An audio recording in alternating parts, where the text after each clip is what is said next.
What if you could predict the next move someone makes before they even think about it? Imagine walking into a coffee shop and instantly sensing whether the barista is about to smile, frown, or rush you. That uncanny feeling isn't magic, it's the brain's constant calculation of hidden social signals, a silent dialogue that shapes every interaction we have. The first piece of this invisible puzzle lies in what psychologists call social priming. Subtle cues, like the color of a wall or a background song, activate mental shortcuts that bias our judgments without our awareness. When a room is painted soft blue, people tend to act more cooperatively. When a fast-paced pop track blares, impatience spikes, nudging us toward hurried decisions. But priming is just the opening act. Deep inside, the brain's reward system constantly evaluates outcomes, releasing dopamine when expectations are met and withdrawing it when they're not. This dopamine dance fuels the habit loop: cue, routine, reward. Think of scrolling Instagram. Each notification is a cue, the swipe is the routine, and the dopamine hit is the reward, reinforcing the behavior again and again. Now, consider the spotlight effect, the tendency to overestimate how much others notice our actions. When you spill coffee on your shirt, you might feel everyone is staring, yet most people are absorbed in their own thoughts. This misperception reduces social anxiety in hindsight, but while it's happening, it can trigger a cascade of self-conscious behavior that skews our authentic responses. Layered onto these mechanisms is the concept of cognitive dissonance.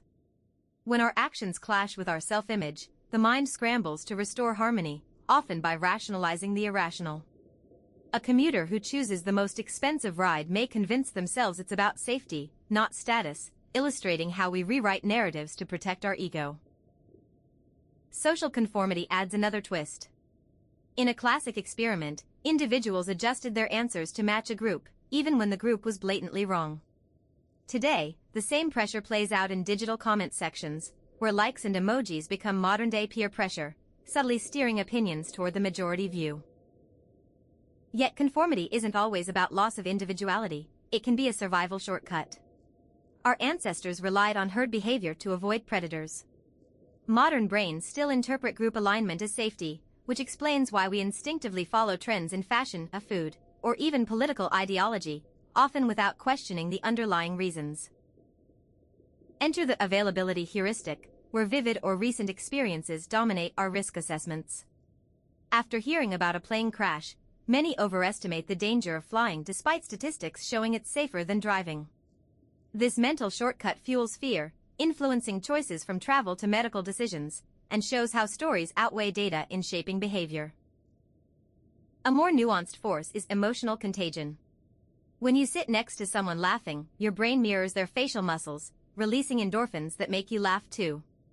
This mimicry builds social bonds and can turn a neutral gathering into a shared emotional experience, highlighting how our feelings are literally contagious. But what happens when the contagion is negative? In stressful environments, like a bustling hospital corridor, anxiety spreads like a ripple, prompting heightened alertness in everyone nearby. This collective stress can impair decision-making, demonstrating that the emotional climate of a space can dictate the quality of our actions. The next layer involves self-determination theory, which argues that autonomy, competence, and relatedness are core psychological needs. When any of these are thwarted, say, a job that micromanages, motivation drops dramatically, leading to disengagement or rebellion. Understanding this can help us redesign workplaces to foster genuine engagement. Surprisingly, the brain also uses loss aversion as a shortcut. The pain of losing $10 feels stronger than the pleasure of gaining $10. Marketers exploit this by framing offers as avoiding loss rather than gaining benefit, turning ordinary purchases into high-stakes decisions that feel urgent and personal. A twist emerges when we examine reactance, the opposite reaction to perceived restrictions. When a sign tells us do not touch, curiosity spikes, and we're more likely to reach out.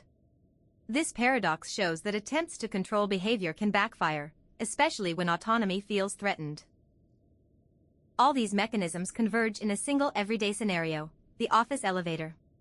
The moment the doors close, you sense a subtle competition for the limited space.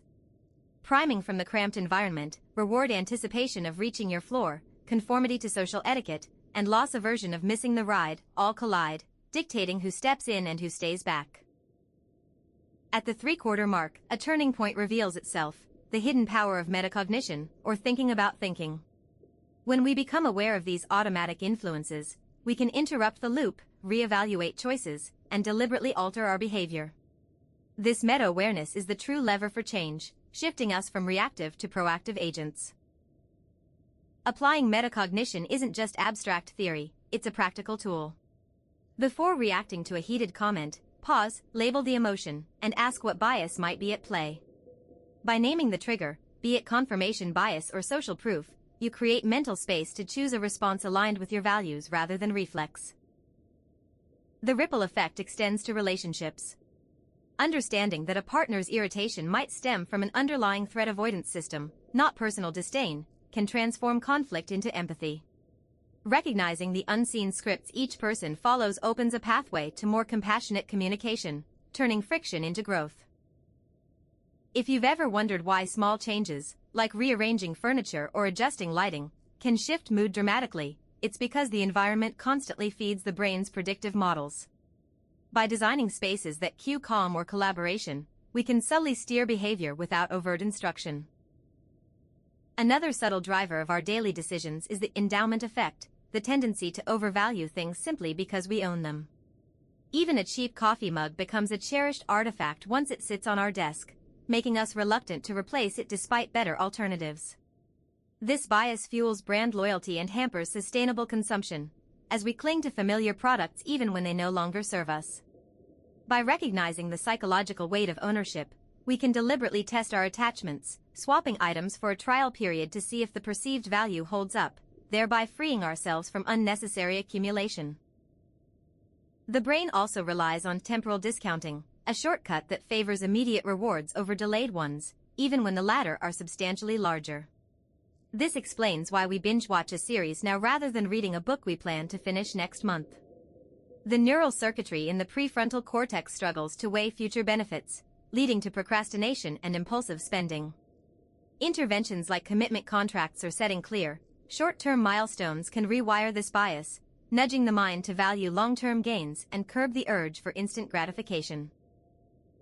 Social media platforms exploit algorithmic framing, where the order and presentation of content shape our perception of reality. By continuously serving posts that align with our existing beliefs, algorithms create echo chambers that reinforce confirmation bias and polarize opinions. This subtle manipulation extends beyond politics. It influences consumer trends, health choices, and even self-esteem. Becoming aware of this curatorial influence allows us to diversify our feeds, seek out dissenting voices, and restore a more balanced view of the world, breaking the cycle of algorithmic reinforcement. A less obvious yet powerful mechanism is semantic priming through language itself. The adjectives we encounter, brave, lazy, innovative, activate associated neural pathways that bias how we interpret subsequent information. For instance, describing a coworker as detail-oriented primes us to notice meticulous behavior, while labeling a product cheap predisposes us to expect low quality. By consciously choosing neutral or positive descriptors, we can steer both our own and others' judgments, turning everyday vocabulary into a tool for shaping perception. Lastly, physiological mirroring extends emotional contagion to bodily states. Observing someone yawn can trigger an involuntary yawn in the observer, a phenomenon known as contagious yawning. This automatic mimicry reflects deep-rooted social bonding mechanisms, signaling empathy and group cohesion. Similar mirroring occurs with posture and breathing patterns, subtly aligning us with those around us. Awareness of this can be leveraged in negotiations or therapy, where intentionally matching a counterpart's rhythm can build trust and facilitate smoother interpersonal dynamics.